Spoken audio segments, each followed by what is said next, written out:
Hey guys, this is Naqi Khan and you are watching The Literature Man. Today we will summarize a fictional short story, an unwritten epic by a Pakistani Urdu novelist and writer, Intizar Hussain. He was a novelist, a poet and a short story writer. He was born in India and migrated to Pakistan at the time of partition. An unwritten epic is a short story about partition of India. The story was first published in Intizar Hussein's collection of stories in 1987.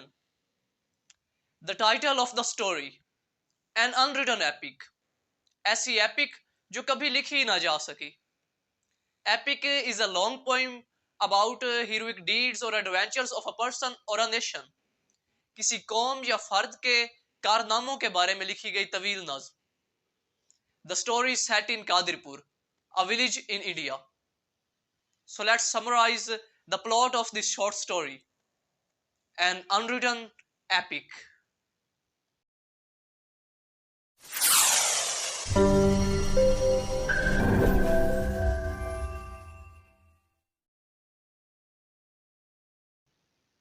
Qadirpur, Hindustan. Qadirpur में लड़ाई इस कदर शदीद थी कि सुनने वालों ने घबरा कर कानों को ढांप लिया था. हर तरफ खौफो हरास था. कादिरपुर गांव में जिंदगी बहुत सस्ती हो चुकी थी. लेकिन पिछुआ, जो कि इस गांव का एक बाशिंदा था, उसकी बदौलत गांव ने एक नाम कमा लिया था.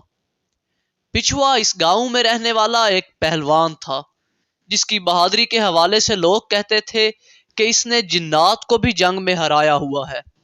हालांकि वो खुद को एक आम इंसान तस्वुर करता था. पिछुआ और उसके चंद दोस्तों ने सर पर कफन बांधे, माओ का आशीर्वाद लिया, बीवी बच्चों को खुदा की रहमत के सुपुर्द किया और मैदान जंग में आ खड़े हुए. जट बरादरी काफी बहादुर थी. वो पिछुआ की वजह से कादिरपुर के बारे में सुन चुके थे और कादिरपुर को फतह करना चाहते थे. बड़ी तादाद में हाथियों पर सवार होकर वो रात को इस गांव की जानिब हमला करने निकल पड़े. वो हथियारों से लैस थे. गांव के एक बाशिंदे माजिद ने फौज को आते देखा तो ढोल पीटने लगा. ढोल की आवाज सुनते ही हर तरफ अफरा तफरी मच गई. नईम मियाँ के बेटे अवैस और अजहर भी जाग गए. ये दोनों अलीगढ़ के कॉलेज में सियासी जलसों में पुरजोश रुकन रह चुके थे. दूसरी तरफ रहमत भी अपनी लाठी लिए गली में निकल आया. नईम मियाँ ने भी अपनी राइफल और कारतूस का डब्बा उठा लिया. लोग अपने हथियारों के साथ चौक में जमा होना शुरू हो गए. पिछुआ भी अपने कुर्ते की आस्तीनें लपेटता हुआ अपनी लाठी संभाले अपने दोस्तों को पुकारता चौक की तरफ बढ़ने लगा. उसके साथ ही जाफर भी अपनी पगड़ी सीधा करता नेजा उठाए चला आ रहा था.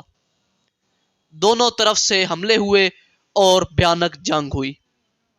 पिछुआ और उसके लोग जट्टों को शिकस्त देने में कामयाब हो गए, मगर शायद पिछुआ मुल्क की सियासत को शिकस्त न दे सका. वो नहीं जानता था कि क्यों उसने पाकिस्तान के नजरिए की हिमायत की थी, क्यों उसका घर कादिरपुर हिंदुस्तान में था और पाकिस्तान बहुत दूर था. इसके बाद पिछुआ कादिरपुर छोड़कर पाकिस्तान हिजरत कर आया, जहां उसे कोई नहीं जानता था, जहां कोई उसकी बहादुरी के गुण नहीं गाता था, ना ही उससे डरता था. वो रोजगार की तलाश में दरबदर फिर रहा था और इस सब से काफी मायूस था. इस कहानी का राइटर पिछुआ को एक ऐसा बहादुर शख्स तस्वुर करता है कि जिस पर एक एपिक लिखी जानी चाहिए थी, यानी उसके कारनामों पर एक तवील नज्म लिखी जानी चाहिए थी.